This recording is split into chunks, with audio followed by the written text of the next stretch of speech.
Hey everybody, just checking in. Wanted to show you how I smoke the Costco Mac and Cheese in my Smoketronics smoker. And I just pulled 2 rounds of pulled pork out of the smoker and they're resting in the cooler. So I've got this all set up, watching my temps and everything. And they'll sit in there for about 2 to 3 hours. Let the juices kind of recombobulate, which means it's time to put the mac and cheese into the smoker. So I've already got the smoker set. I'll show you all the settings with the Bluetooth control that I use a tablet for. And I've got apple chips already fired off in the smoker. We've got a little bit of smoke rolling already. Probably can't see it so much on the video as I can in person, but we do have smoke rolling. And I'm gonna throw the mac and cheese in. This will go for about 2 to 3 hours in total. And I'll have the mac and cheese in there for, puts a nice flavor in there, cooks the mac and cheese, and then it melts the cheese into it. And then you give it a nice stir when it's all done.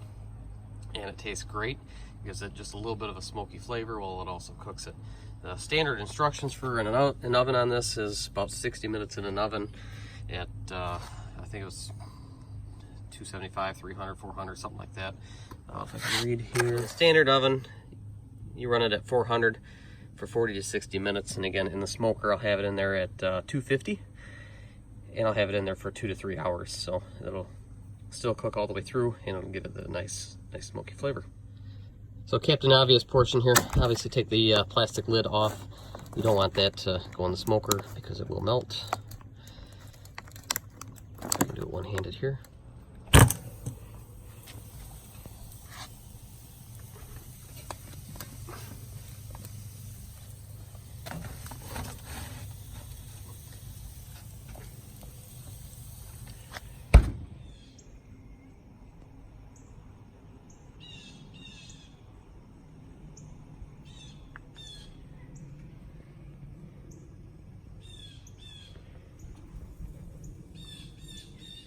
Just checking in on the mac and cheese after about an hour, and it's actually looking pretty good. I guess it's been about an hour and a half. So I'm gonna let it go just for a couple minutes longer here, and then mix her up and call her good. So now that it's got the smoke flavoring that I'm looking for, nice coloring on top, when it's ready to serve, I'll mix all this in, and then all that flavor will go through the entire pan. But what I'm going to do now to finish off the cook, I'm going to cover this with tin foil and then let it sit in here for about another half hour to an hour. So I've got it all covered up. I'll close all my dampers because I don't really need any more smoke since I'm basically just baking now. And I'll just let it finish up.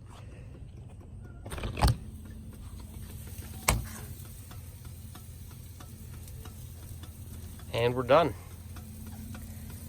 Take this out, we'll mix it up, and I'll show you the end result.